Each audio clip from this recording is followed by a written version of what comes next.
Hello, स्वागत है आप सभी का हमारे इस नए वीडियो में। तो आज के इस वीडियो में हम बैंकर्स का डियरनेस अलाउंस एक्सपेक्टेड यहाँ पे अगस्त 2024 से कितना रहेगा वो देखेंगे।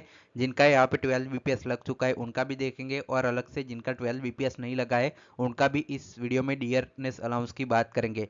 तो चलिए वीडियो की शुरुआत करते हैं। उससे पहले आप चैनल पर नए तो चैनल को सब्सक्राइब जरूर करें। बहुत सारे लोग देख रहे हैं लेकिन कम करते हैं, तो आप प्लीज़ ये वीडियो अगर अच्छा लगता है तो सब्सक्राइब जरूर करें।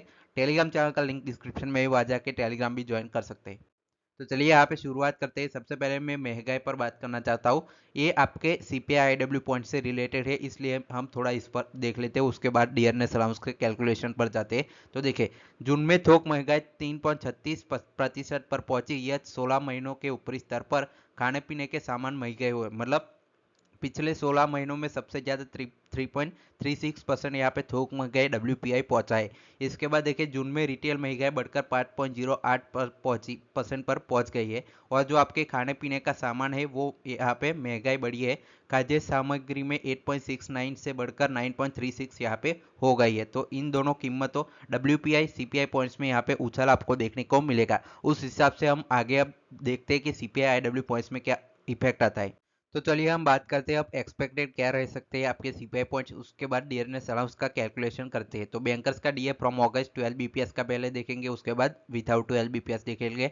तो एआई सीपीआई पॉइंट्स जो अप्रैल के हैं वो ऑलरेडी अनाउंस हो चुके हैं 139.4। मई के यहाँ पे 139.9 आ चुके हैं। जून के हम एक्सपेक्ट करते हैं कि आपकी जैसे महंगाई और इन्फ्लेशन बढ़ा है उस हिसाब से ये सिर्फ मिनिमम यहाँ पे हम मान के चलते हैं 1.1 यहाँ पे बढ़ता है। तो 141 यहाँ पे एक्सपेक्टेड मान के चलते। तो आपका 12 बीपीएस के बाद कितना रहेगा, तो एवरेज सीपीआई इन तीनों का एवरेज कितना आ जाएगा 140.10। अगस्त का हमें कैलकुलेशन करना है तो अप्रैल मई और जून के तीनों के एवरेज लेना है। अगर आपको जैसे जिस महीने का कैलकुलेट करना है उसके अगले महीने को छोड़ के बाकी 3 महीने का एवरेज लेके कैलकुलेशन होता है। Average CPI W point minus 123.03। तो यहाँ पे 140 माइनस 140.1 माइनस 7 यहाँ पे 123.03। तो मतलब आपका आ जाएगा 17.07%।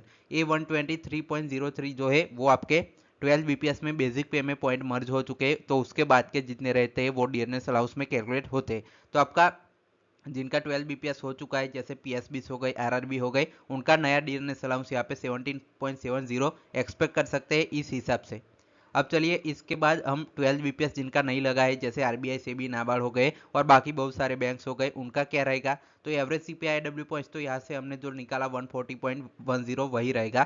तो इनको यहाँ पे जो लिंकिंग फैक्टर है उससे आपको मल्टीप्लाई करके ये एक पॉइंट आता है। इसको 11th पे की बेसिक पे में से यहाँ पे माइनस करना है, जो जितना आपके पॉइंट्स मर्ज हो चुके हैं जैसे यहाँ पे माइनस किया गया है वैसे। इसके बाद नए स्लैब बनाने के लिए 4 से डिवाइड करना है। तो ये सारी कैलकुलेशन आपको समझ में नहीं आती है तो मेरे बहुत सारे पुराने वीडियो से उसमें मैंने डिटेल में एक्सप्लेन किया है, वहाँ जाके देख सकते हैं अगर आपको समझना है तो।